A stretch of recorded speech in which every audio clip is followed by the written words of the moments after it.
Story merchant Dr. Ken Atchney here, and another in our series of managing your creative Type C mind, uh, and finding out what's going on in that crazy mind of yours that you can use to make it more productive and to make you happier.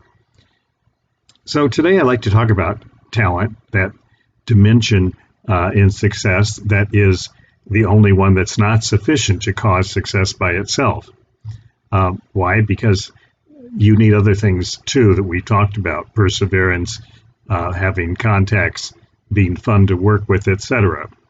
Talent isn't that rare a commodity when you reach the kind of ozone arena that you're heading for, because actually that's why you're heading there. You want to be with the most talented people in the world. So talent goes without really without question when you go to Hollywood or to the heights of publishing.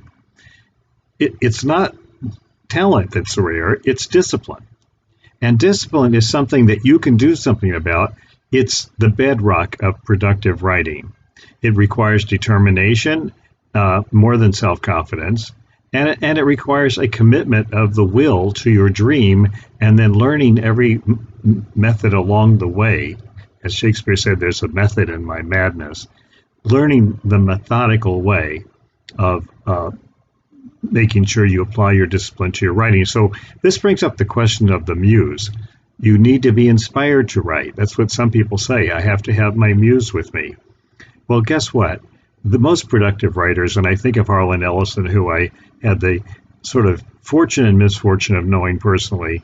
He was kind of a cantankerous guy, but he used to say he could write anywhere, as, by the way, I can, on airplanes, in cars, while they're moving, in taxi cabs, in resorts, on the beach, or at my desk. It doesn't really matter. I can write because I have a secret that I'm going to share with you later about that. But Harlan once made a bet with someone that he could write a story in the show window of a department store in New York, just sitting there in his underwear in front of his typewriter. And needless to say, somebody took him up on the bet and they staged it, and he did write a short story on that typewriter that was later published, and I can't remember the name of it right now, but his feeling, like mine, is that the muse is the last person in the world that a productive writer should depend on. What you need to depend on is your disciplined use of time.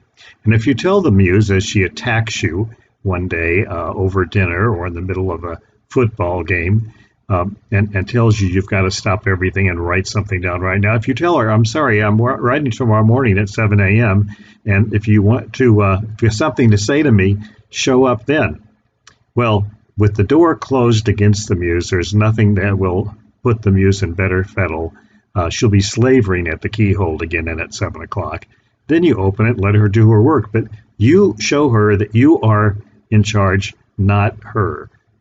That's the success of disciplined writers, is that if you write with discipline, the muse will be shunning you at first, but then she won't be able to stay away.